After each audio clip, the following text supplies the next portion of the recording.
ਸਤਿ ਸ਼੍ਰੀ ਅਕਾਲ ਜੀ, ਤੁਸੀਂ ਦੇਖ ਰਹੇ ਹੋ R19 ਨਿਊਜ਼ ਔਰ ਮੈਂ ਹਾਂ ਸ਼ਰਨਜੀਤ ਬੈਂਸ। ਅਸੀਂ ਅੱਜ ਬੈਠੇ ਹਾਂ ਜੰਮੂ ਕਸ਼ਮੀਰ ਦੀ ਐਗਰੀਕਲਚਰ ਯੂਨੀਵਰਸਿਟੀ ਦੇ ਵਿੱਚ, ਜਿੱਥੇ ਸਾਡੇ ਨਾਲ ਮੌਜੂਦ ਨੇ ਡਾਕਟਰ JP ਸ਼ਰਮਾ ਜੀ, ਜੋ ਵਾਈਸ ਚਾਂਸਲਰ ਨੇ ਇਸ ਯੂਨੀਵਰਸਿਟੀ ਦੇ ਔਰ ਕਰਤਾ ਧਰਤਾ ਨੇ ਇਸ ਯੂਨੀਵਰਸਿਟੀ ਦੇ। ਤੀਸਰਾ ਕਿਸਾਨ ਮੇਲਾ ਲਗਾਤਾਰ ਤੀਜੇ ਸਾਲ ਇਹਨਾਂ ਨੇ ਲਾਇਆ ਹੈ। ਡਾਕਟਰ ਸਾਹਿਬ, ਤੁਹਾਡਾ बहुत बहुत स्वागत है जी। ਤੁਸੀਂ तीसरा हैट्रिक मारी है किसान मेले की, ਇਹਦਾ ਕੀ ਮੰਤਵ है जी? यहाँ भी पहले भी मेला होता था, हर यूनिवर्सिटी में मेले होते हैं, लेकिन पहले मेला 2 दिन का या ज़्यादा से ज़्यादा 3 दिन का होता था। तो 2 दिन के मेले में आज इनॉग्रेशन हुआ, कल ख़त्म हो गया, तो किसान भाइयों को उसका ज़्यादा फ़ायदा नहीं मिलता था। तो हम जब यहाँ आए तो हमने ये डिसाइड किया, 2 चीज़ डिसाइड की कि एक तो ये मेला 5 दिन का होगा और दूसरा ये साल में 2 बार होगा, क्योंकि जो मुख्य सीज़न है यहाँ एक रबी का एक खरीफ का। तो अभी जो मार्च में मेला हो रहा है, इसमें किसान भाइयों को जो पेड़ पौधे या फसलें जैसे मेन धान की है उसका बीज इस समय मिलेगा।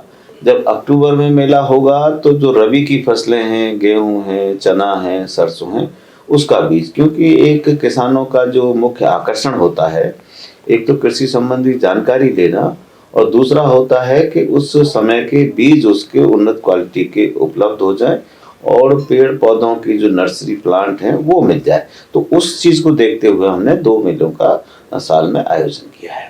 ਡਾਕਟਰ ਸਾਹਿਬ, ਇਹ 2 ਮਹੀਨੇ ਤੁਸੀਂ ਸਾਲ 'ਚ ਆਯੋਜਨ ਕਰਦੇ ਹੋ ਔਰ ਕਿਸਾਨ ਭਰਾਵਾਂ ਨੂੰ ਤੁਸੀਂ ਟ੍ਰੇਨ ਵੀ ਕਰਦੇ ਹੋ, ਉਹਦੇ ਨਾਲ ਤੁਹਾਨੂੰ ਲੱਗਿਆ ਵੀ ਪਿਛਲੇ 3 ਸਾਲਾਂ 'ਚ ਕੋਈ ਇਸ ਸਾਲ ਤੁਹਾਨੂੰ ਕੁਝ ਵृद्धि हुई है?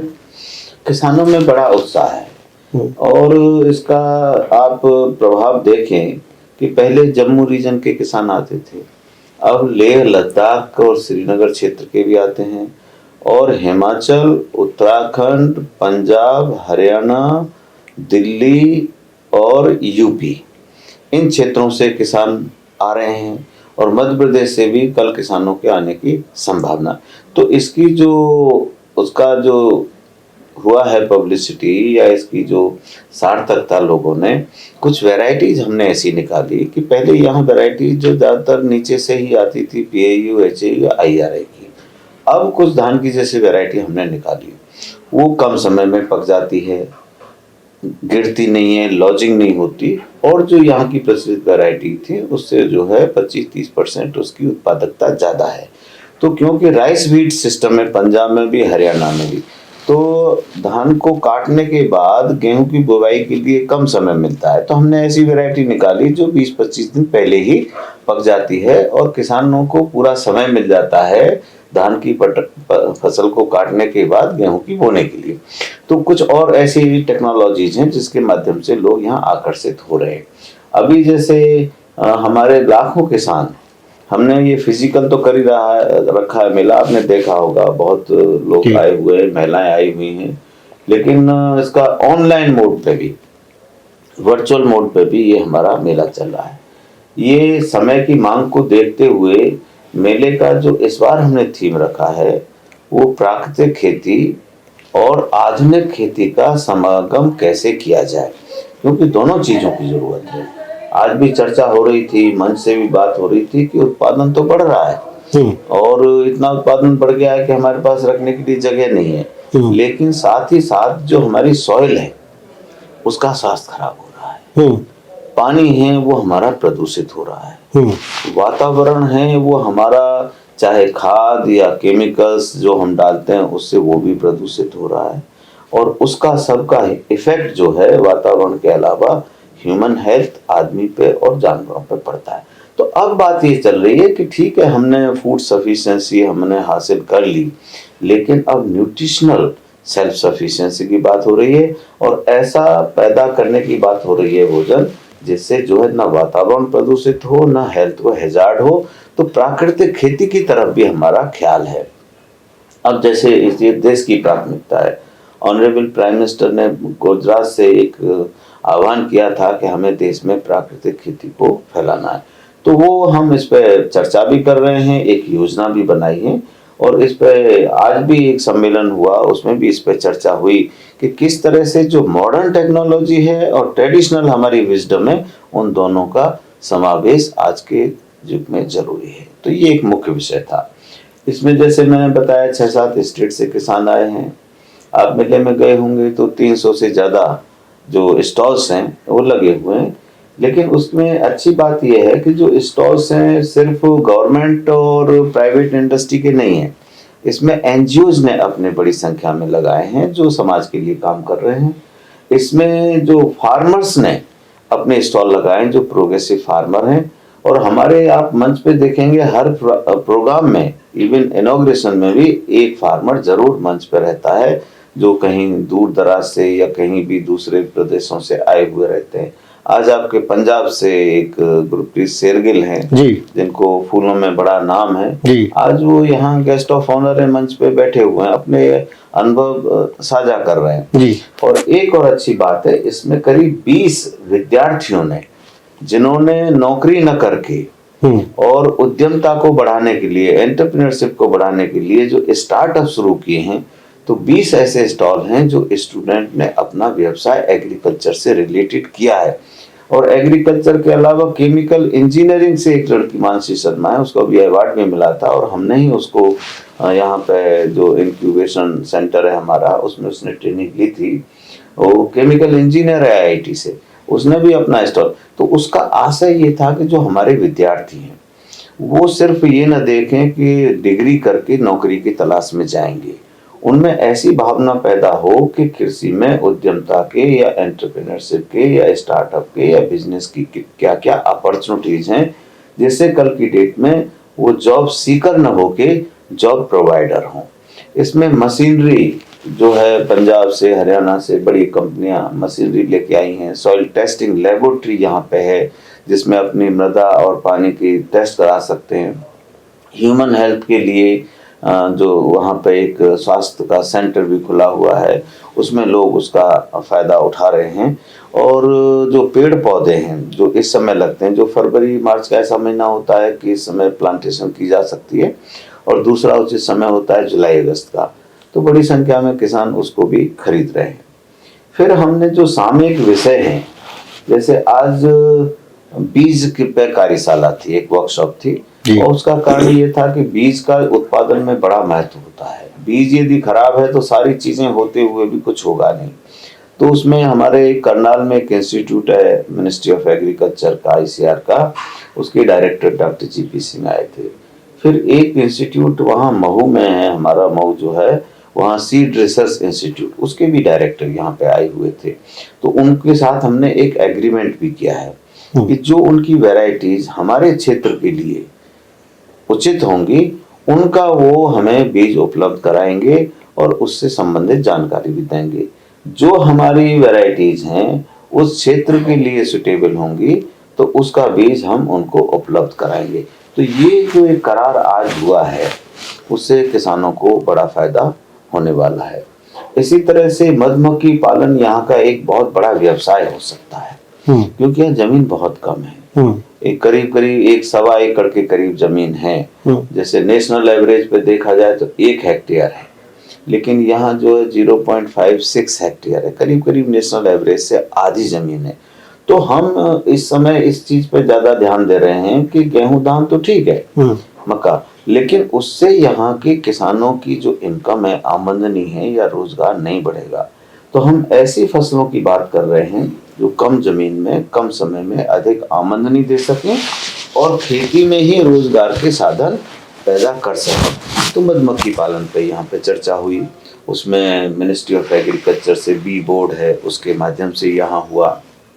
एक और क्षेत्र खेती में जो हमने यहाँ आह्वान किया था गवर्नमेंट ने कि किसानों की आमदनी डबल करनी है। मेरा मानना है किसानों की आमदनी डबल प्रोडक्शन से नहीं होगी, उत्पादन बढ़ाने से नहीं होगी। क्योंकि आप मान लीजिए 10%, एक लिमिटेशन है उत्पादन बढ़ाने की, 50 क्विंटल ले रहे हैं, 60 क्विंटल ले रहे हैं, 70 लेंगे, 75 लेंगे, एक लिमिट है। और उसको अधिक लेने के लिए आपको अधिक पानी और अधिक इनपुट भी देने पड़ेंगे, जिससे मृदा का स्वास्थ्य या पानी की खराबी या वातावरण पर अंतर पड़ेगा। मेरा मानना है किसानों की आमदनी बढ़ानी है तो 2-3 चीजें उसमें करनी पड़ेंगी। तो प्रोसेसिंग, जो processing, value addition, branding, packaging and marketing, अभी तक इन चीजों पे ख्याल कृषि विश्वविद्यालयों का, ना आईसीआर का, ना मंत्रालय का गया था। अभी तक जो सारा फोकस था ज्यादा पैदा करें, ज्यादा पैदा करें, ज्यादा पैदा करें, सिर्फ इसी पे था। अब पैदा करने की स्थिति ये आ गई कि हमारा जो 327 मिलियन टन का जो है अभी एस्टिमेट आया है, इतने खाद्य जो हॉर्टिकल्चर प्रोड्यूस 313 मिलियन टन जो हमारे खाद्यान्न का, गेहूं, धान, ये मकई का आया है। अब हालत ये हो गई है कि 90 मिलियन टन, 80 से 90 मिलियन टन हमारे पास सरप्लस है। अब बात हो रही है सरप्लस मैनेजमेंट की, कि उसको हमारी भंडारण क्षमता इतनी नहीं है, तो इस समय हम प्रोडक्शन में कंफर्टेबल हैं। लेकिन किसान की आमदनी की बात है, तो जब तक किसान अपने माल को खुद प्रोसेस नहीं करेगा, उसकी पैकेजिंग नहीं करेगा, उसकी ब्रांडिंग नहीं करेगा, तो उसके माल से पैसा दूसरे लोग कमाते रहेंगे। मैं आपको उदाहरण दूं, शहद है, ये जम्मू कश्मीर का शहद, क्योंकि यहाँ 40% फॉरेस्ट एरिया है जी, उधर कश्मीर में इससे भी ज्यादा फॉरेस्ट एरिया है जी। तो बहुत से जो बी कीपर्स हैं, मधुमक्खी के अपने जो बॉक्स हैं वो फॉरेस्ट में रखते हैं, तो वो ऑलमोस्ट ऑर्गेनिक होता है, ऑर्गेनिक होता है। लेकिन जम्मू कश्मीर में जो किसान है, कई जगह मैंने पूछा 100 रुपए किलो भी है, 150 रुपए किलो भी है, 250 रुपए किलो भी शहद है। लेकिन वही शुद्ध शहद जब किसी मल्टीनेशनल कंपनी के पैकेट में चला जाता है तो वो 500-600 का हो जाता है। उस पर आप ऑर्गेनिक लिख देते हैं तो वो 800-900 का हो जाता है, जबकि ऑर्गेनिक और जगहों में संभव नहीं है, क्योंकि मधुमक्खियों को आप कंट्रोल नहीं कर सकते कि उन्हीं प्लांट्स पे बैठेंगी जो ऑर्गेनिकली ग्रो किए। लेकिन फॉर्चुनेटली यहाँ ऐसे क्षेत्र हैं जहाँ पे ऑर्गेनिक है। डॉक्टर ਤੁਸੀਂ ਮੈਂ ਤੁਹਾਨੂੰ ਗੱਲ ਵਿਚਕਾਰ ਟੋਕ ਰਿਹਾ, ਤੁਸੀਂ ਗੱਲ ਕੀਤੀ ਵੀ ਇੱਕ ਸ਼ਾਇਦ 100 रुपए ਦਾ ਵੀ ਹੈ, 200 ਦਾ ਵੀ ਹੈ, 250 ਦਾ ਵੀ ਹੈ, 300, ਇਹ वेरिएशन क्यों है जी? वेरिएशन है पैकेजिंग का और प्रेजेंटेशन का। शहद वही है, शहद वही है, शुद्ध शहद है। हम किसान के शहद पे डाउट करते हैं कि इसमें चीनी तो नहीं मिला रखी, ऐसा नहीं है। लेकिन उसमें हमने क्षमता ऐसी नहीं की कि वो उसको प्रेजेंट कैसे करे, है ना। जब वो किसी मल्टीनेशनल कंपनी में उसमें लेबल लगा देते हैं, FSCI मार्का लगा देते हैं, दुनिया भर का पहलवान की तस्वीर उस पर लगा देते हैं, तो उसमें आदमी को लगता है भाई ये बहुत अच्छी चीज है।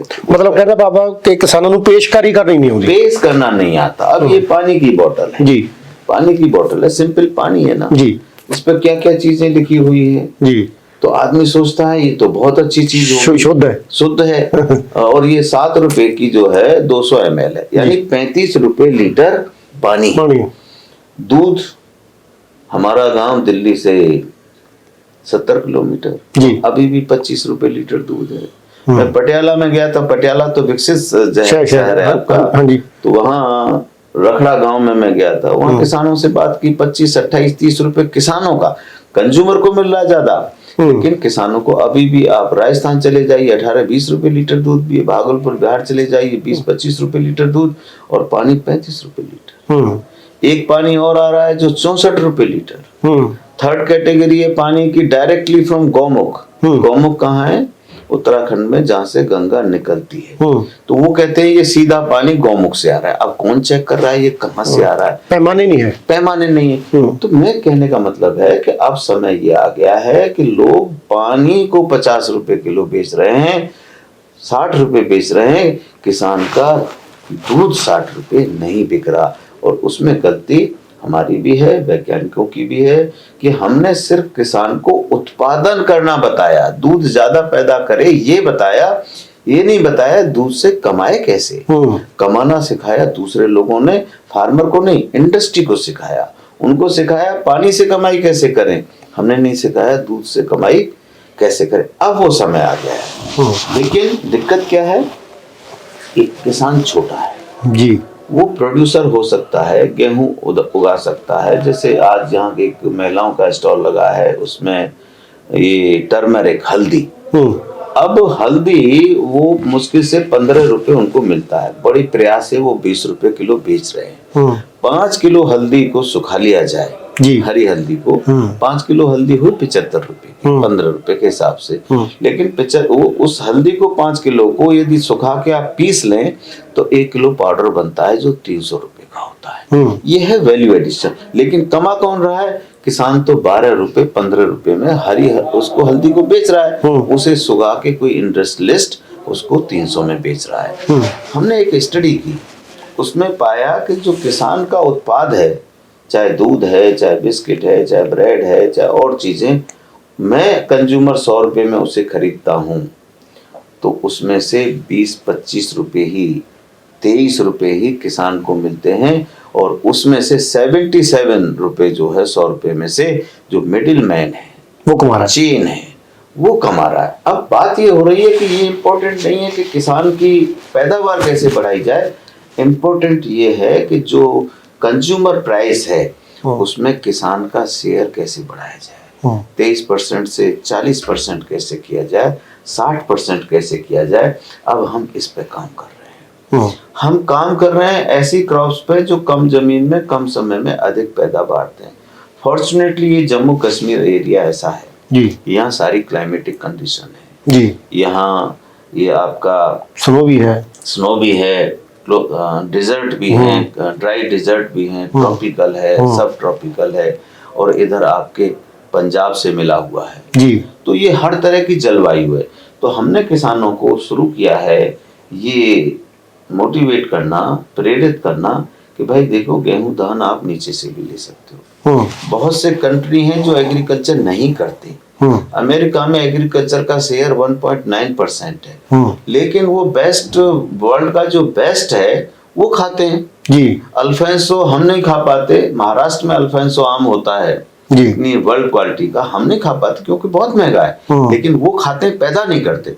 तो मेरा कहने का मतलब है कि हर चीज किसान को पैदा नहीं करनी, उसे वो पैदा करनी है जो वहाँ का पोटेंशियल हो, वहाँ का स्ट्रेंथ हो। यहाँ का स्ट्रेंथ क्या है? लेवेंडर है, पर्पल रिवॉल्यूशन के नाम से अब फेमस हो रहा है।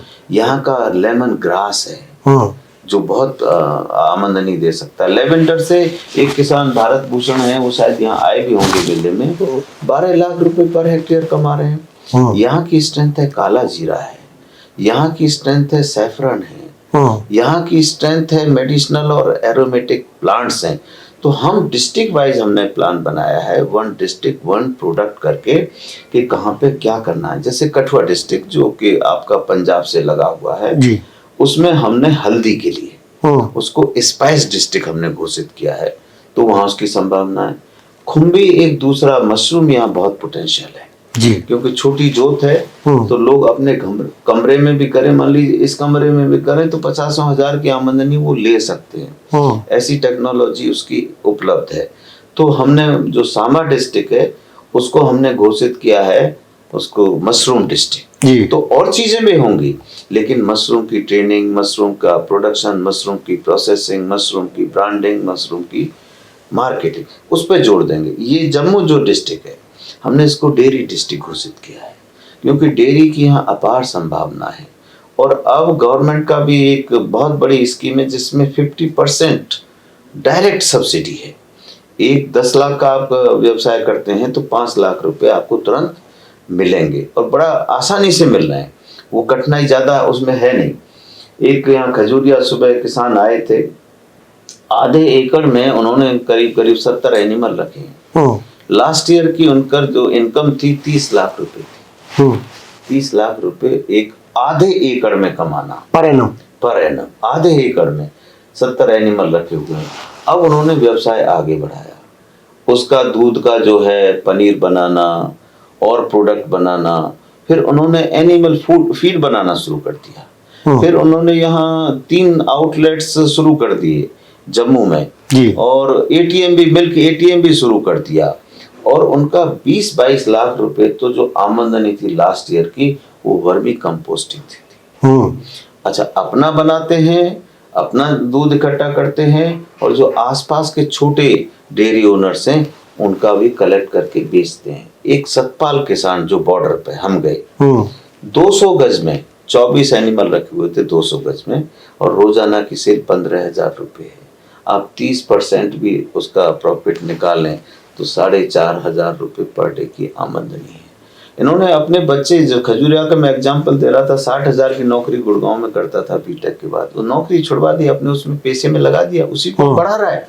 तो कहने का मतलब ये है कि एग्रीकल्चर अब एक ऐसा व्यवसाय होता जा रहा है जिसमें स्वरोजगार की, सेल्फ एम्प्लॉयमेंट की और बिजनेस की बहुत बड़ी अपॉर्चुनिटीज हैं।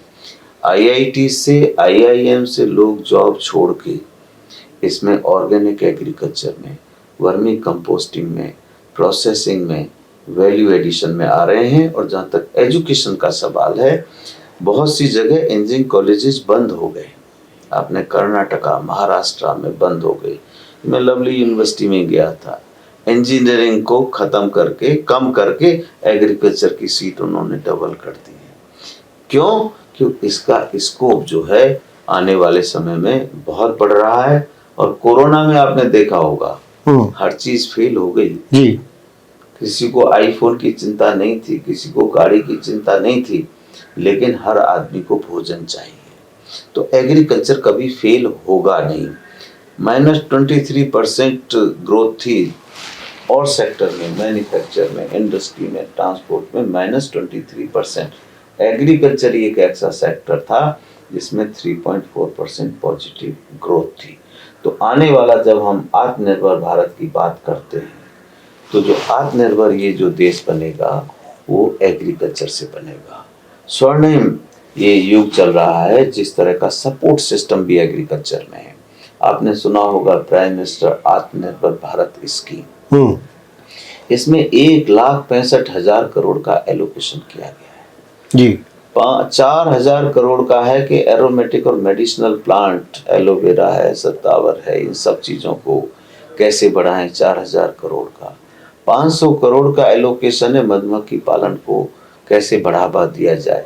10,000 करोड़ का है कि स्टार्टअप कैसे शुरू किए जाएं, फार्मर प्रोड्यूसर ऑर्गेनाइजेशंस कैसे शुरू किए जाएं। 10,000 बनाने हैं। और ये गेम चेंजर है एग्रीकल्चर के लिए। क्योंकि जो छोटा किसान मैं बात कर रहा था वो लेमन ग्रास उगा सकता है, लेकिन उसकी प्रोसेसिंग प्लांट लगाना, उसकी ब्रांडिंग करना, डब्बा बंदी नहीं कर सकता। लेकिन जो ये फार्मर प्रोड्यूसर ऑर्गेनाइजेशन का कॉन्सेप्ट आया है, इसके बाद 100 किसान, जैसे यहाँ पहाड़ों में 100 किसान होने चाहिए, प्लेन में 300, वो 300 किसान मिलके अपना, मान लीजिए हल्दी का, ये सब हल्दी उगाएं, अपना उसकी जो है प्रोसेसिंग प्लांट हो हल्दी के लिए, और वो पैकेजिंग हो, ब्रांडिंग हो, मार्केटिंग हो। और जो संस्था बनाती है उनको, जैसे यूनिवर्सिटी बनाती है, 25 लाख रुपए एक जो FPU के हमें मिलते हैं, हमने 10 बना दिए, और जो किसान बना रहे हैं उसको 18 लाख। तो ये इतनी बड़ी सहायता। हमारा पोस्ट हार्वेस्ट लॉसेज जो है 15 से 20% है। मैं 300 मिलियन टन कह रहा था, इसका मतलब 20% देखता है, 60 मिलियन टन वेस्ट हो जाता है पोस्ट हार्वेस्ट।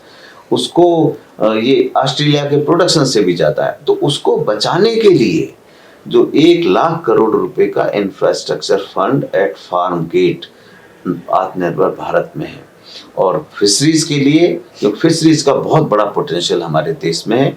जम्मू कश्मीर की मैं बात करूं तो 20,000 टन ही हमारे पास उत्पादन होता है, लेकिन यहाँ जो डिमांड है 3 लाख टन की। डॉक्टर साहब, बहुत सारियां ਤੁਸੀਂ ਜਿਹੜੀਆਂ ਜੰਮੂ ਕਸ਼ਮੀਰ ਦੇ ਸੰਦਰਭ ਦੇ ਵਿੱਚ ਤੁਸੀਂ ਗੱਲਾਂ ਦੱਸੀਆਂ ਹੈਗੀਆਂ। ਜੰਮੂ ਕਸ਼ਮੀਰ ਇੱਕ ਐਸਾ ਸਟੇਟ ਹੈ ਜਿਹੜਾ ਅੰਡੇ ਵੀ, ਐਗ, ਚੀਨੀ, ਹੋਰ ਬਹੁਤ ਸਾਰੇ ਪ੍ਰੋਡਕਟ ਜਿਹੜੇ ਹੈਗੇ ਨੇ ਪੰਜਾਬ ਜਾਂ ਹਰਿਆਣਾ ਤੋਂ ਖਰੀਦਦਾ ਹੈ। ਗੱਲ ਕਰ ਲਈ 370 ਧਾਰਾ ਦੀ, ਤੋਂ ਮੰਨਿਆ ਕਿ ਉਸ ਟਾਈਮ ਧਾਰਾ ਲੱਗੀ ਹੋਈ ਸੀ, ਇਹ ਕਾਨੂੰਨ ਸੀਗਾ 370 ਦਾ, ਇਹ ਮਜਬੂਰੀ ਸੀ ਜੰਮੂ ਕਸ਼ਮੀਰ ਦੀ ਕਿ ਪ੍ਰੋਡਕਟ ਜਿਹੜੇ ਹੈਗੇ ਆ ਪੰਜਾਬ ਤੋਂ ਲੈਣੇ ਨੇ ਜਾਂ ਹਰਿਆਣਾ ਤੋਂ ਲੈਣੇ ਨੇ। ਹੁਣ ਧਾਰਾ ਖਤਮ ਕਰ ਦਿੱਤੀ ਗਈ ਹੈ।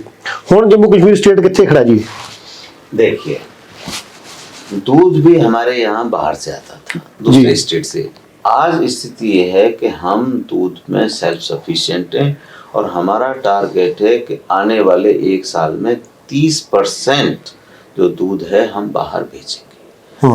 दूसरा मैंने बताया फिशरीज का, मछली का। मछली हमारे यहाँ प्रोडक्शन बहुत कम होता था, डिमांड बहुत है। और डिमांड इसलिए भी है कि यहाँ आर्मी और मिलिट्री के बहुत बड़े बड़े एस्टैब्लिशमेंट हैं। तो ये हमारा फोकस है कि हम जो है उनको प्रमोट कर रहे हैं। आने वाले समय में इसमें भी सस्टेनेबिलिटी आएगी। हमारा जो 10% कंडी एरिया है, ड्राई एरिया, उसमें हम मेडिसिनल और एरोमेटिक प्लांट्स वो बहुत अच्छे हो सकते हैं, हम उनको प्रमोट कर रहे हैं। कुछ हाई वैल्यू क्रॉप जैसे आपका काला जीरा है और सैफरन है, वो कुछ पॉकेट्स में थी और गलतफहमी ये भी थी कि वो वही हो सकती है, लेकिन हमने उनको बाहर निकाला है। किश्तवाड़ में ही नहीं, अब जो आपका रामबन में भी हम सैफरन का प्रोत्साहन दे रहे हैं, उधमपुर में सैफरन हो रहा है। तो उन चीज़ों को हम यहाँ पे बढ़ावा दे रहे हैं। और एज ए रिजल्ट बहुत सारे यहाँ इनिशिएटिव लिए गए। यहाँ मशीनरी बैंक बनाया गया कि हर आदमी को, छोटी जोत है, हर आदमी को ट्रैक्टर या कल्टीवेटर की ज़रूरत नहीं है, आप उसको हायर करिए। तो ऐसे एक मार्केटिंग का एक बहुत बड़ा परवाज करके स्कीम चलाई गई। उसमें जो पेरिसेबल कमोडिटी हैं, आपकी फ्रूट्स हैं, वेजिटेबल हैं, फ्लावर्स हैं, 1 किलो आप पूना, मद्रास, दिल्ली भेजना चाहते हो, आपको 29 रुपये में 1 किलो भेज सकते हो। उस पर भी 25% सब्सिडी है, यानी 21 रुपये में यहाँ का आपका एप्पल पूना में सेम डे पहुँचेगा। अब यहाँ 60 रुपये, वहाँ 160 रुपये, तो वो कितना अंतर हो गया। 20 रुपये किराए के भी काट दो तो 80 रुपये का फायदा 1 किलो का है। तो वो स्कीम एक गेम चेंजर है। और हमारा जो हाई डेंसिटी प्लांटेशन, क्योंकि यहाँ हॉर्टिकल्चर है ज़्यादातर, तो अभी 8 से 10 टन पर हेक्टेयर होता है एप्पल का। मैं उदाहरण दूँ, हाई डेंसिटी प्लांटेशन 1700 करोड़ रुपए नेफेड ने इस कार्य के लिए दिए हैं यूटी को, जम्मू कश्मीर को। तो उससे 8 और 10 टन से आगे बढ़ के 40 से 50 टन बढ़ गया, यानी 4 गुना 5 गुना प्रोडक्शन एप्पल का बढ़ गया। इसी तरह से बादाम का बढ़ गया। और इसका नतीजा ये है कि जो हमारे एलजी साहब हैं, बहुत उनको विकास पुरुष के नाम से जाना जाता है, यूनिवर्सिटी और डिपार्टमेंट्स मिलके काम कर रहे हैं। और अभी आज की स्टेज में जम्मू कश्मीर के फार्मर्स की जो इनकम है, नीति आयोग के आंकड़ों के हिसाब से जम्मू कश्मीर तीसरे नंबर पे है। पहला नंबर है पंजाब का, दूसरा हरियाणा का और तीसरा जम्मू कश्मीर का। हम प्रयास कर रहे हैं कि स्पेशलिटी एग्रीकल्चर को बढ़ा के, हो सकता है आने वाले समय में हमारी इनकम और भी बढ़े। 2 साल पहले जब मैं यहाँ आया था, पौने 2 साल पहले, तो एग्रीकल्चर का यहाँ की जीडीपी में जो शेयर था वो 25% था, आज वो बढ़ के 36% हो गया है। तो यहाँ एग्रीकल्चर का जो भविष्य बहुत सुंदर है। डॉक्टर साहब, गल कर लीजिए यूनिवर्सिटी की, बहुत सारे तुसी कोर्स चला रहे हो, बच्चों को शिक्षित कर रहे हो, एग्रीकल्चर के संबंध में की कोर्स चल रहे हैं जी? यहाँ देखिए, वेटनरी का एक कॉलेज है जो आरएसपुरा में है, जहाँ हम चट्टा में बैठे हैं, यहाँ से 10-12 किलोमीटर है। दूसरा हमारा एग्रीकल्चर फैकल्टी यहाँ है। तीसरा बायोटेक्नोलॉजी का एक स्कूल है, बड़ा प्रतिष्ठित है। और चौथा जो है बेसिक साइंसेज का है, उसमें आपका कंप्यूटर साइंस है, स्टैटिक्स है, प्लांट फिजियोलॉजी, बायोकेमिस्ट्री, ये कोर्स पढ़ाए जाते हैं। रिसेंटली हमें 3 फैकल्टीज़ का और परमिशन मिल गई है। उसमें एग्रीकल्चर इंजीनियरिंग है, उसमें एक डेयरी टेक्नोलॉजी है, एक फॉरेस्ट, हॉर्टिकल्चर एंड फॉरेस्ट्री, ये 3 फैकल्टी हमें अप्रूव हो गई हैं। 139 पोजीशंस भी सैंक्शन हो गई हैं। और परसों हमारे माननीय एलजी महोदय यहाँ आए थे, उन्होंने उनका तीनों का शिलान्यास किया है। और कुछ कोर्सेज हमने और शुरू किए हैं, जैसे फिशरीज का मैंने कहा, फिशरीज में हम कोर्स शुरू करने वाले हैं। हॉर्टिकल्चर में हमने कर दिया है, सीड टेक्नोलॉजी में एमएससी शुरू कर दी है। और 2 डिसिप्लिन, फ्लोरिकल्चर जो यहाँ के लिए बहुत इंपॉर्टेंट है, और दूसरा जो एग्री बिजनेस मैनेजमेंट, इसमें पीएचडी नहीं थी, हमने पीएचडी के कोर्स शुरू किए हैं। अब हमारा फोकस जैसे फ्लोरिकल्चर, एक किसान मुझे परसों मेले में मिले, आधे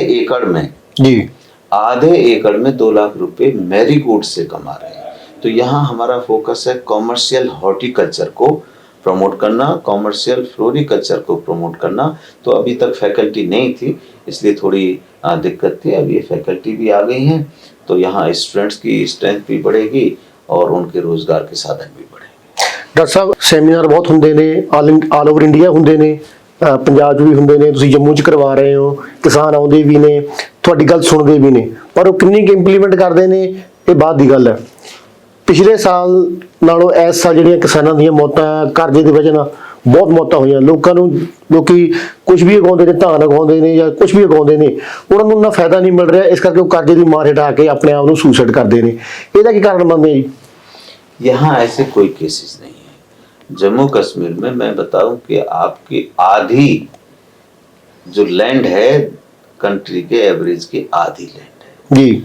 इरिगेशन, जैसे यहाँ 40% ही इरिगेटेड है, 60% रेन फेड है।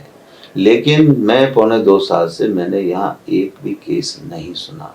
और मैंने ये भी देखा है कि उसका गरीबी से कोई बहुत डायरेक्ट वास्ता भी नहीं है जी। वो एक साइकोलॉजिकल स्टेट है, सदमे में आ जाता है किसान। और ये वास्तव में बड़ी दुखदायी स्थिति होती है कि उसका आज ये दिख रहा है कि उसका 2 लाख का इसमें से गोभी निकलेगा या अंगूर निकलेगा या कोई और चीज़, और वहाँ पाला पड़ गया, ओला पड़ गया, वो सारा नष्ट हो जाता है। तो ये देश का किसान की सहन शक्ति भी बहुत है। किसी नौकरी पेशा को 2 महीने तनख्वाह नहीं मिले, वो उसकी मानसिक स्थिति वो सह लेता है। लेकिन और भी कारण हो सकते हैं जो आप वो कह रहे हैं, लेकिन यहाँ किसी भी किसान को हमने इस कारण से सुसाइड करते हुए नहीं सुना है। हालांकि यहाँ प्रोडक्शन भी कम है फसलों का, जी, गेहूं धान का जो नीचे है पंजाब हरियाणा में उससे कम है, जमीन भी कम है, पानी भी कम है, लेकिन उनका जो एक तो डेयरी व्यवसाय है और ये हॉर्टिकल्चर जो क्रॉप्स हैं उससे उनको इनकम काफ़ी अच्छी मिल जाती है। डॉक्टर साहब ਤੁਸੀਂ ਡੇਰੀ ਫਾਰਮਿੰਗ ਦੀ ਗੱਲ ਕੀਤੀ ਹੈ, ਬਾਰਡਰ ਏਰੀਆ ਰਾਜਸਥਾਨ ਵੱਲ ਨੂੰ ਜੇ ਆਪਾਂ ਚਲੇ ਜਾਈਏ ਜਿਹੜੇ ਦੇਸੀ ਗੁੱਜਰ ਨੇ 100 ਮੱਝਾਂ ਲੈ ਕੇ ਬੈਠੇ ਨੇ ਜੀ ਉਹ, ਔਰ ਉਹਨਾਂ 'ਚ ਕੋਈ ਵੀ ਜਿਹੜੀ ਵੈਰਾਈਟੀ ਵਾਲੀ ਮੱਝ ਨਹੀਂ ਹੈ ਜੀ, ਕਿਉਂਕਿ ਤੁਸੀਂ ਜਿਹੜਾ ਨੀਲੀ ਰਵੀ ਗਾਏ ਹੈ ਹੈਨਾ, ਉਹਦਾ ਸੀਮਨ ਤੁਸੀਂ ਨਾਭੇ ਪੰਜਾਬ ਤੋਂ ਲਿਆਉਂਦੇ ਹੋ, ਬਾਕੀਆਂ ਨੂੰ ਕੋਈ ਹਰਿਆਣਾ ਤੋਂ ਲਿਆਉਂਦੇ ਹੋ, ਇੱਥੇ ਕੋਈ ਵਿਵਸਥਾ ਕਰ ਰਹੇ ਹੋ ਜੀ ਇਸ ਤਰ੍ਹਾਂ ਦੀ? यहाँ पर एनिमल जो हस्बेंड्री डिपार्टमेंट है, अभी तक ये था कि जो यहीं का ब्रीड थी उसी का इम्प्रूवमेंट किया, दोनों चीज़ें चल रही हैं, क्योंकि एक एडेप्टेशन भी बहुत ज़रूरी है। क्योंकि यहाँ के जैसे 10 ज़िले हैं, मैं बात करूँ तो 5 ज़िले इसमें पहाड़ी हैं। आपका पुंछ है, किश्तवाड़ है, राजौरी है, डोडा है, रामबन है और ऊधमपुर का भी कुछ क्षेत्र है। ये सब जो कश्मीर से मिलते जुलते पहाड़ी क्षेत्र हैं। तो वे जो हाइब्रिड एनिमल हैं जर्सी और जो दूसरी जो, तो उनका एडेप्टेशन वहाँ पे होना दिक्कत है। पहाड़ों पे चढ़ना, वहाँ रहना, उनकी एनिमल की जो हाइट है यहाँ के वो भी कम होती है। और 31 लाख तो यहाँ भेड़ और बकरी लोगों ने पाल रखी है, तो उनका जो गुजर की आप बात कर रहे हैं उनका एक मुख्य व्यवसाय वो भी है।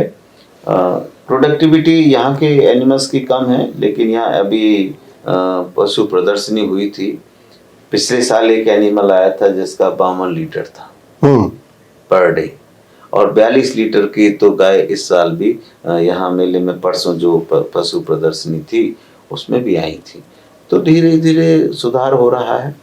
एग्रीकल्चर यहाँ का बहुत बड़ा फोकस है और ये हम सभी डिपार्टमेंट के साथ में मिलके काम कर रहे हैं। रूरल डेवलपमेंट की आज यहाँ पे आपने देखा होगा कमिश्नर सेक्रेटरी आई थी, वो किस तरह से फार्मर्स का प्रोडक्शन को मार्केट से लिंक कर सकती। तो इस तरह का हमारा जो है खादी विलेज इंडस्ट्रीज जो कमीशन है उसके साथ भी हमारे कार्यक्रम शुरू हो रहे हैं। तो एग्रीकल्चर एक ऐसा है कि वो सारे सेक्टर्स को मिलता है। अब ये एक सेक्टर भी नहीं है, ये 70% लोग इस पे आधारित हैं, 52% को रोजगार देता है, और इसका जो जीडीपी में शेयर है वो कहते हैं 20% है, लेकिन वैल्यू एडेड प्रोडक्ट्स को आप देखें तो इसका शेयर जो है 47% है। तो ये half of the Indian economy है। और यहाँ जैसे क्षेत्र हैं पहाड़ी, यहाँ तो सारा जो 80% लोगों का जीवन यापन एग्रीकल्चर से ही होता है। और हमारी प्राथमिकता भी, सरकार की प्राथमिकता एग्रीकल्चर में डाइवर्सिफिकेशन कैसे लाया जाए, विविधीकरण कैसे लाया जाए, कॉमर्शलाइजेशन कैसे लाया जाए, और एग्रीकल्चर को जो एग्री बिजनेस में कैसे कन्वर्ट किया जाए। और उसमें मैंने फिर से रिपीट करूँगा, 2 चीज़ों पर हमारा विशेष फोकस है। ऐसी फसलें लगाना कम समय में, कम जमीन में अधिक आमदनी दे, और फिर उनकी प्रोसेसिंग, वैल्यू एडिशन। छोटी सी चीज़ें, गेहूं जो है 19 रुपये किलो है, उसको पीस दिया जाए तो वो 35 रुपये किलो हो जाता है। मोटा पीस दिया जाए तो वो 60 रुपये किलो दलिया हो जाता है। कोई अच्छा ब्रांड का नाम लिख दिया जाए तो 80 हो जाता है। लेकिन कमा कौन रहा है? किसान भी। किसान का तो वही 18 रुपये 20 रुपये किलो बिक रहा है, उससे कमा रहे हैं दूसरे लोग। तो हमारा फोकस है कि एकदम तो हम चेन को ख़त्म नहीं कर सकते, लेकिन डायरेक्ट मार्केटिंग कैसे हो जी, इस पे हमारा mobilising farmers for community marketing, ये एक कॉन्सेप्ट और हम ला रहे हैं। ਡਾਕਟਰ ਸਾਹਿਬ, ਜਿਵੇਂ ਤੁਸੀਂ ਕਹਿੰਦੇ ਦੱਸਿਆ ਕਿ ਤੁਸੀਂ ਟ੍ਰੇਨਿੰਗ ਵੀ ਕਿਸਾਨਾਂ ਨੂੰ ਦਿੰਦੇ ਹੋ, ਕੀ ਤੁਸੀਂ ਜਿਹੜੀ ਟ੍ਰੇਨਿੰਗ ਆ ਉਹ ਪਿੰਡਾਂ ਵਿੱਚ ਜਾ ਕੇ ਵੀ ਦਿੰਦੇ ਹੋ ਜੀ, ਜਾਂ यूनिवर्सिटी कराते हो?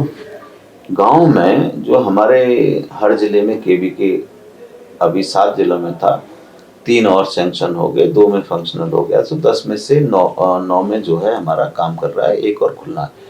तो जो केवी के हैं उनकी ऑफ कैंपस भी ट्रेनिंग होती है और ऑन कैंपस भी होती है और ऑफ कैंपस भी। तो जो ऑफ कैंपस होती हैं 2 दिन की हो गई, 3 दिन की। जो लंबी ट्रेनिंग है जिसमें प्रैक्टिकल वगैरह भी कराना है, 7 दिन की है, 11 दिन की है, 15 दिन की, वो अपने केवीके में करते हैं। दूसरा, कुछ ऐसे व्यवसाय हैं यहाँ यूनिवर्सिटी कैंपस में भी, जैसे थ्रू आउट ईयर यहाँ पर मशरूम की ट्रेनिंग होती रहती है, पूरे साल यहाँ बी कीपिंग की ट्रेनिंग होती रहती है। और जो आर्मी एरियाज हैं, बॉर्डर एरियाज हैं, तो आर्मी के माध्यम से वहाँ के युवाओं की भी ट्रेनिंग हम यूनिवर्सिटी में देते हैं। यहाँ तक कि जो आर्मी के लोग हैं जो रिटायर होने के बाद, जिससे कि वो कुछ कर सकें, क्योंकि आर्मी में रिटायरमेंट जल्दी हो जाता है, तो वो घर न बैठे, उनमें कोई हुनर होना चाहिए, कोई स्किल होना चाहिए। इस चीज़ को देखते हुए उनकी भी ट्रेनिंग हम यहाँ करते हैं। और केवी एक समिति जो है, जो सरकार का एक संस्था है, state agriculture extension training institute, वो भी हमारे यहाँ है। तो यहाँ के जो ऑफिसर्स हैं उनके ज्ञान में लगातार अपडेट होता रहे, उनकी भी ट्रेनिंग आए दिन यहाँ पर चलती रहती है। तो ट्रेनिंग एक बड़ा कंपोनेंट यहाँ का है ट्रेनिंग। डॉक्टर साहब, रवायती फसलां ने किसान अजकल मक्की बीजदा, फिर धान बीज लेंदा, फिर कणक बीज लेंदा, मतलब ये रवायती फसलां ने। ਕੀ ਤੁਸੀਂ ਇਸ ਗੱਲ ਦਾ ਸਮਰਥਨ ਕਰਦੇ ਹੋ ਕਿ ਰਵਾਇਤੀ ਫਸਲਾਂ ਨੂੰ ਛੱਡ ਕੇ ਹੋਰ ਫਸਲਾਂ भी उगाई जाएं? देखिए, इसमें 2 चीजें हैं। जो छोटा फार्मर है जी, जो, क्योंकि वो लेबर इंटेंसिव है, जिनकी मैं बात कर रहा हूँ, उसमें लेबर काफी चाहिए। अब पंजाब हरियाणा का बड़ा फार्मर है जी, तो वहाँ छोटे से एरिया में तो लेबर की प्रॉब्लम है। अब गेहूं धान में उनको वो दिक्कत होती रही है। जी, सब्जी आपने लगाई है तो उसकी मार्केटिंग तुरंत होनी चाहिए, पेरिसेबल कमोडिटी है, उगती है गांव में, डिमांड है उसकी शहर में। इसी तरह से फूलों का है, तो फूल पैदा तो हो रहे हैं गांव में, लेकिन गांव में तो डिमांड नहीं उसकी 100 किलोमीटर 200 किलोमीटर पे। तो जो छोटे किसान हैं जिनके पास सफिशिएंट लेबर है और उसकी कनेक्टिविटी को भी देखते हुए, क्या वहाँ ऐसी चीज़ें हो सकती हैं। जैसे पंजाब में बहुत बार चर्चा हुई कि सब्जियों के थ्रू डाइवर्सिफिकेशन हो, फूलों के थ्रू डाइवर्सिफिकेशन हो भी रहा है, लेकिन इतनी बड़ी क्षेत्र है उनका, जो लैंड है अवेलेबिलिटी उनके फार्मर्स के पास, तो पूरा तो नहीं हो सकते। दूसरा, देश की दृष्टि से भी देखा जाए तो थोड़ा सा हमें अन्न भी ध्यान देना होगा। हालांकि कुछ देश ऐसे, मैंने आपको बताया, वो खेती करते ही हैं, पूरा बाहर से कर, लेकिन हमारा खेती हमारा आधार है जी। यदि हम खेती छोड़ के फिर बाहर से किस चीज से मंगाएंगे? वो हथियार बेचते हैं, बिल्कुल ठीक, वो ऐसी चीजें बेचते हैं, टेक्नोलॉजी प्रोडक्ट बेचते हैं, उससे जो पैसा आता है उससे देश का कहीं से भी वो मंगा सकते। यदि हम अन्न भी बाहर से मंगाने लगे जी, तो फिर हम कमाएंगे किस चीज से? तो हमारी बाध्यता है, एग्रीकल्चर में हमें रहना है। बड़े किसान हैं जिनके पास लेबर की कमी है और सब्जी या फूलों पे नहीं जा सकते, उनको तो वो करना ही है। लेकिन छोटा किसान, अब मैंने दिल्ली में देखा, दिल्ली के आसपास के गांव में 50,000 रुपए तो वो लेबर जो है किसान को देती थी, 50,000 रुपए 1 एकड़ के, जबकि वहाँ खेती जो किसान गेहूं धान की कर रहा था उसे 50,000 रुपए नहीं मिलते। लेकिन वहाँ वेस्टर्न यूपी, ईस्टर्न यूपी से, बिहार से वहाँ लेबर आई और उन्होंने कहा ठीक है, ये खेत आप हमें दे दीजिए, आप जितना नहीं कमाते उससे ज्यादा हम आपको दे देंगे। अब वो क्या कर रहे हैं कि पालक लगाया, मैंने खुद देखा, इधर से पालक कटता जा रहा है, दूसरी तरफ से पालक लगता जा रहा है। आजादपुर मंडी वहां से पास में, क्यों, कनेक्टिविटी भी होनी चाहिए। तो वो उससे लाख और 1.5 लाख रुपए कमा रहे हैं 1 एकड़ से, लेकिन उनका पूरा परिवार उसमें लगा रहता है और उसकी डिमांड वही लोकली है। तो ये दोनों चीज ही साथ साथ चलेंगी। लेकिन जम्मू कश्मीर जैसे क्षेत्र में गेहूं धान की संभावनाएं कुछ ही जिलों में, जैसे ये जिला है जम्मू, पठानकोट से लगा हुआ है, सांबा है, कठुआ है, ये हो सकता है। लेकिन जो ऊंचाई वाले क्षेत्र हैं वहां तो वैसे भी फसल 7-8 महीने में पकती है, बर्फ पड़ जाती है। आप नवंबर में बोते हैं, उसके बाद बर्फ पड़ जाती है, जब बर्फ पिघलती है तो वो बाहर निकलता है, कटेगा मई में जाके। तो वो उसका जब पर डे प्रोडक्टिविटी देखें तो और भी कम हो जाती है। लेकिन वहाँ ऐसी चीज लगाए हम जो वहां पे हो सकती है। तो उसी को देखते हुए हमने पोटेंशियल एरियाज आइडेंटिफाई किए हैं पंजाब भी कर सकता है, हरियाणा में कोशिश हो रही है कि वहाँ डाइवर्सिफिकेशन मेज के थ्रू किया जाए, क्योंकि वहाँ की दूसरी प्रॉब्लम हो गई है। वहाँ की प्रॉब्लम हो गई है कि वाटर टेबल इतना नीचे जा रहा है, हर साल किसान को 50 या 1000 रुपए उसको मोटर को नीचे करने में खर्च होते हैं। फिर वाटर टेबल गेहूं जो पडलिंग ये करते हैं धान के लिए, हर साल उसकी पडलिंग करते हैं, कंपैक्ट हो गई है सॉइल, और उसके नीचे एक हार्ड पैन बन गया है। 1 मीटर जमीन के नीचे देखें तो हार्ड पैन हो गया है, और जो पानी है या जो साल्ट है वो नीचे नहीं जा पाते, वो ऊपर आ जाते हैं। तो वहाँ की अभी हम निचोड़ रहे हैं उसको कि हमारा प्रोडक्शन बढ़ गया, लेकिन आने वाले समय में वो जमीन बिल्कुल जवाब दे देगी। इसलिए वहाँ भी डाइवर्सिफिकेशन की जरूरत है।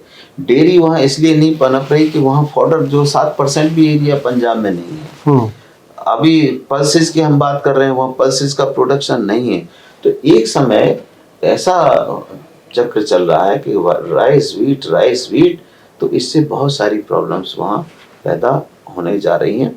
लेकिन वो बड़े किसान हैं, ट्रैक्टर से खेती करते हैं, मैकेनाइजेशन है, हार्वेस्टिंग का सब सिस्टम है, वो उस चीज को अभी समझ नहीं रहे। पानी को हम समझ रहे हैं फ्री में आ रहा है। आने वाला समय जब हम कहते थे युद्ध होगा पानी के लिए, वो बात शुरू हो गई। 2 साल पहले चेन्नई के ग्राउंड वाटर खत्म हो गया था। 1950 में प्रति हेक्टेयर जो पानी की अवेलेबिलिटी थी 1950 में 5000 cubic metre per hectare per year थी एग्रीकल्चर के लिए, वो घट के 1400 रह गई है। अब हमारी समझ में आना शुरू हुआ है, 1400 से 800 रह जाएगी, 800 से 500 रह जाएगी। खेती के लिए कौन सी चीज, 2 चीजें जरूरत है, जमीन और पानी। जमीन का मतलब मिट्टी, मतलब वो उसकी फर्टिलिटी, मिट्टी और पानी, और दोनों की स्थिति ऐसी होती जा रही है तो खेती होगी कहाँ। और तीसरा है उसे करने वाला, फार्मर्स का इंटरेस्ट एज सच एग्रीकल्चर में खत्म हो गया है, और जो युवा है वो एग्रीकल्चर छोड़ना चाहता है, लेकिन वो ऐसी खेती करना चाहता है जो बिजनेस के रूप में हो, जिसकी चर्चा हम कर रहे थे, जो वैल्यू एडेड प्रोडक्ट्स जिससे बने, डाइवर्सिफिकेशन हो। तो ये हमारी मजबूरी भी है। किसान खेती नहीं करना चाहता ट्रेडिशनल वाली, जमीन आपकी जवाब दे रही है और कम होती जा रही है, और पानी की उपलब्धता कम है।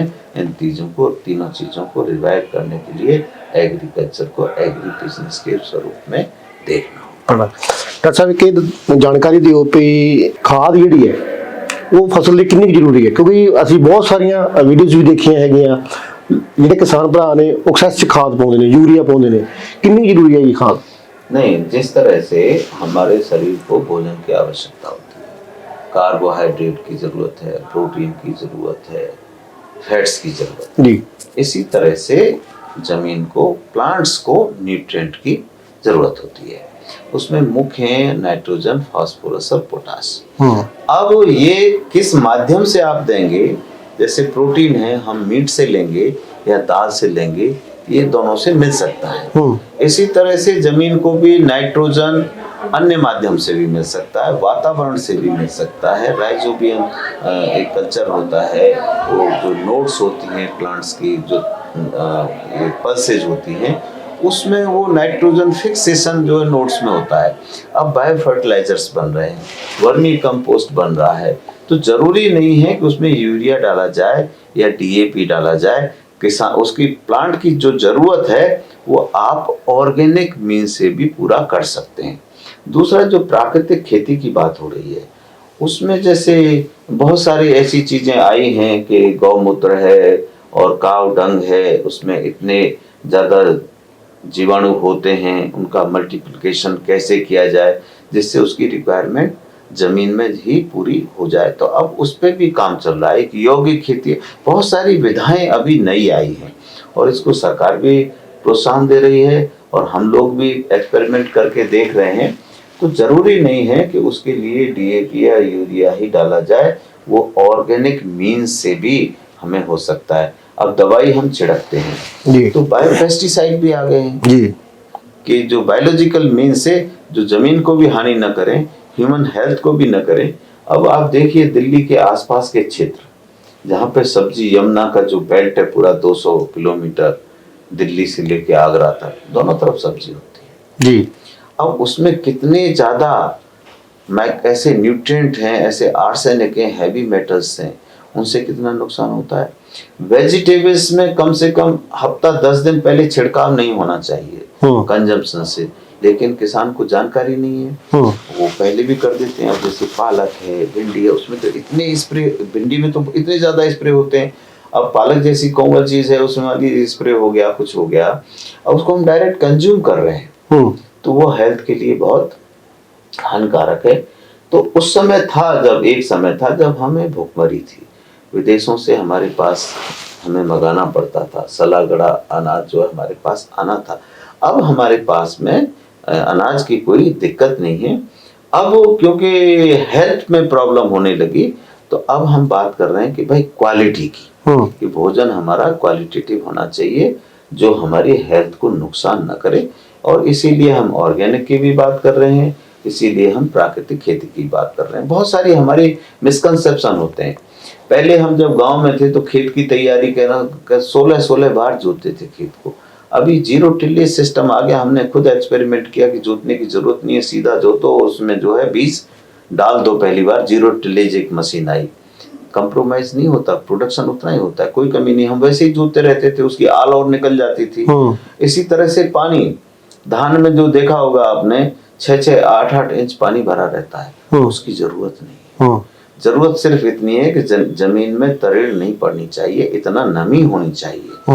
और वो पानी क्या होता है, या तो जमीन में लीच करके ग्राउंड वाटर को पॉल्यूट करता है क्योंकि उसमें फर्टिलाइजर केमिकल्स मिले होते हैं, या उसका इवैपोरेशन हो जाता है तो वातावरण को पॉल्यूट करता है। तो अब जैसे वाटर यूज इफिशिएंसी सिर्फ 32% है, सिर्फ 100 में से हम जो है 30% ही यूज होती है, बाकी 70% वेस्ट चली जाती है। इसको बढ़ाने की जरूरत है। तो इसमें मॉडर्न टेक्नोलॉजी का सेंसर बेस्ड इरिगेशन सिस्टम, ये सब हम बातें कर रहे हैं। इसी तरह से फर्टिलाइजर यूज इफिशिएंसी भी 33% है।